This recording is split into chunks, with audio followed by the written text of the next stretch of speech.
इस साल आपको संक्रांति पर कोई भी शुभ कार्य नहीं करना है। ऐसा क्यों? क्योंकि संक्रांति वाले दिन सूर्य संक्रांति पर सूर्य एक राशि से दूसरी राशि में संक्रमण अर्थात आगे बढ़ते हैं।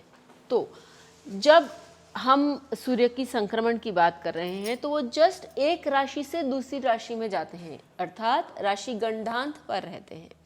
और ये कहा गया है कि जब कोई भी ग्रह, खासकर सूर्य चंद्रमा, जब ये गंडांत पर हो तो कुछ भी अच्छा कार्य नहीं करना चाहिए। इससे कार्य जो है वो पूर्ण होने में प्रॉब्लम्स आती हैं और ये सभी क्लास 6 में बोला गया है।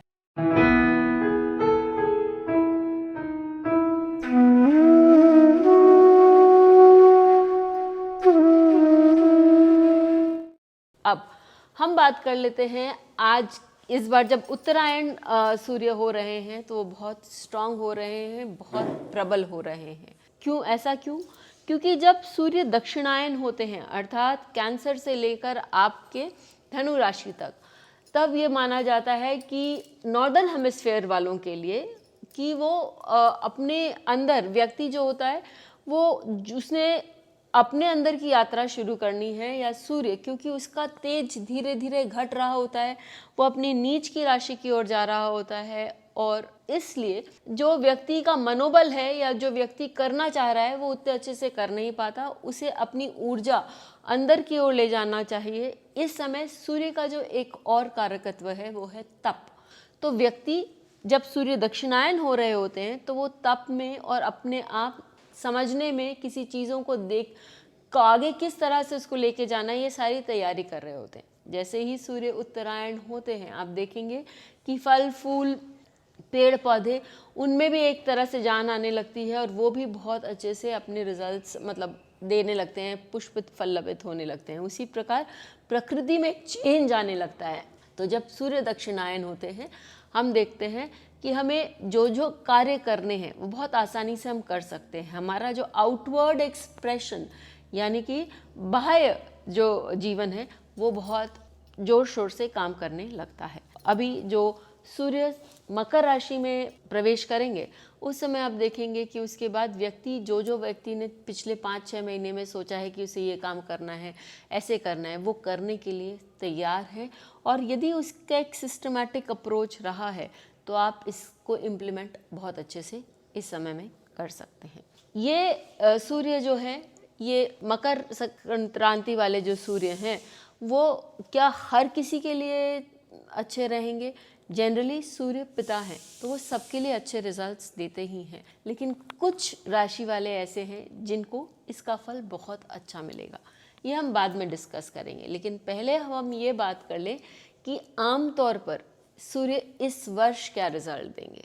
तो सूर्य का जो इस वर्ष का रिजल्ट है, जैसे मैंने अपने एक TOI वीडियो में भी आप लोगों को बताया है कि सूर्य का जो ये वर्ष है, क्योंकि 2 + 2 + 6 यानी कि 10 यानी कि 1, ये सूर्य का वर्ष है। और इस वर्ष में जिनका जिनका सूर्य बहुत अच्छे स्थान में है, बहुत स्ट्रॉन्ग पोजीशंस में है, उच्च के हैं, स्वग्रही हैं, दिग्बली हैं। उच्च के कब? सूर्य जब मेष राशि में होते हैं तो उच्च के होते हैं। स्वग्रही यानी सूर्य यदि किसी का भी लियो साइन में सिंह राशि में है तो वो स्वग्रही है। और दिग्बली जब सूर्य किसी का भी दशम भाव में हो तो वो दिग्बली सूर्य कहलाता है। तो ऐसे लोगों के लिए ये वर्ष बहुत महत्वपूर्ण है और जो आपकी इच्छा है, जो आपकी आकांक्षाएं हैं, उनको पूर्ण करने में यदि आप अपना पूरा मेहनत, अपनी पूरी शक्ति लगा देते हैं तो आप बहुत अच्छे से ऊपर की ओर पहुंच सकते हैं। इनफैक्ट यही नहीं, आप एक बहुत अच्छे मुकाम पर भी पहुंच सकते हैं। लोग आपको बहुत अच्छे से पहचान भी लेंगे, नाम और शोहरत भी आपको प्राप्त होगी। तो ये बात रही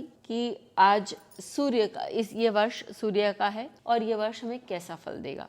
और जैसा मैंने आप लोगों को बताया इसी के साथ भी कि इन राशियों के लिए सूर्य बहुत अच्छे रिजल्ट्स देंगे। मेष राशियों के वालों के लिए या मेष लग्न वालों के लिए, सिंह लग्न वालों के लिए, या जिनके लिए सूर्य मेष राशि में है, सिंह राशि में है या फिर दिग्बली है। आगे बढ़ते हैं और देखते हैं हम सब ने ये कहा कि ये अच्छा तो होगा, लेकिन आपको मालूम है कि जब आप कोई भी सरकारी काम करते हैं तो आपको उसके लिए आधार कार्ड की ज़रूरत होती है, नहीं तो आपका वो सरकारी काम बहुत जल्दी पास नहीं होता, इनफैक्ट पास होता ही नहीं है। तो यदि आपको सूर्य की इस विशेषताओं का फ़ायदा लेना है तो उसके लिए भी आपको कुछ ना कुछ तो करना पड़ेगा। क्या करेंगे आप? बहुत आसान सा तरीका है, क्योंकि मैं बहुत ज़्यादा स्ट्रॉन्ग रेमेडीज़ देती नहीं हूँ, until and unless it is very much required. और छोटी चीज़ों से ही हम बहुत सारा अच्छा काम कर सकते हैं, but the effort has to be consistent. आपको निरंतर ये कार्य करना है। आपने एक दिन किया, 4 दिन नहीं किया तो ऐसा नहीं चलेगा। करना क्या है, अब इस बात पर आते हैं। सबसे पहले इम्पॉर्टेंट है कि आप सूर्य को अर्घ्य दें। सूर्य को अर्घ्य क्यों दें? क्योंकि जब हम सूर्य को अर्घ्य देते हैं तो हमारे अंदर सूर्य जो ऊर्जा का प्रतीक है वो हमें हमारे पूरे शरीर को एक एनर्जी प्रदान करती है, जिसके कारण हम स्वच्छ भी रहते हैं, स्वस्थ भी रहते हैं, और काम करने की जो एनर्जी है वो हमारे अंदर निरंतर बनी रहती है। जब अर्घ देने की बात आती है तो मैंने बहुत लोगों से बहुत कुछ सुना है और कुछ भ्रांतियाँ आज यहाँ मिटाने की कोशिश कर रही हूँ। सबसे पहले आप देखिए, जब आप अर्घ देते हैं तो लोगों ने कहा कि भाई लाल मिर्ची मिला लो, किसी ने कहा कुमकुम मिला लो, किसी ने कहा चावल मिला लो। तो हमारे ऋषि मुनि जो थे वो बहुत साइंटिफिक थे, वो कभी भी अंधविश्वास पे नहीं जाते थे। जब जल हम देते हैं तो एक जल गिरता है, वो बूंदों में आके गिरता है, और बूंदों की एक स्पेशलिटी होती है, एक साइंटिफिक टेक्निक है जो बहुत हजारों वर्ष पहले हमारे ऋषियों को मालूम था। जब बूंद से रोशनी पास होती है, सूर्य की किरणें पास होती हैं, तो वो एक सतरंगी का इफेक्ट देती हैं। जी हाँ, आपका इंद्रधनुष। और उस फेनोमेनन को इंग्लिश में रेरफेक्शन कहते हैं, यानी कि वो लाइट जो होती है वो 7 रंग में बट जाती है।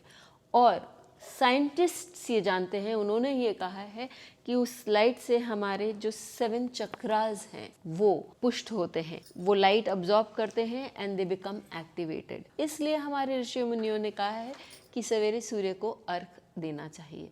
यदि आप सूर्य अर्घ देते हैं तो आप, और सही ढंग से देते हैं, जब आप पानी के लोटे को ऊपर अपने सर के ऊपर से नीचे पानी डालते हैं, आप इस तरफ नहीं सूर्य की तरफ दिखाते हुए नीचे पानी डालेंगे, तो आपके सारे चक्रास जो है वो पुष्ट होंगे और आप काम करने में बहुत एनर्जी आपको मिलेगी, और कोई भी चीज़ करने में आप डरेंगे नहीं, घबराएंगे नहीं, क्योंकि आपका आत्मविश्वास जो अगेन सूर्य का कारक है वो बहुत प्रबल रहेगा। चलिए अब हम ये बात कर लेते हैं लास्ट में कि आपको ज़रूर देखिएगा कि कहीं गलत तरीके से तो आप अर्घ नहीं दे रहे हैं। और एक चीज़ और, जिनके पास थोड़ा सा भी समय है वो सूर्य नमस्कार ज़रूर करें। इससे आपका जो बॉडी है वो बहुत स्वस्थ रहेगा और आप अच्छा काम कर सकेंगे। सूर्य संक्रांति की आप सबको हार्दिक शुभकामनाएं।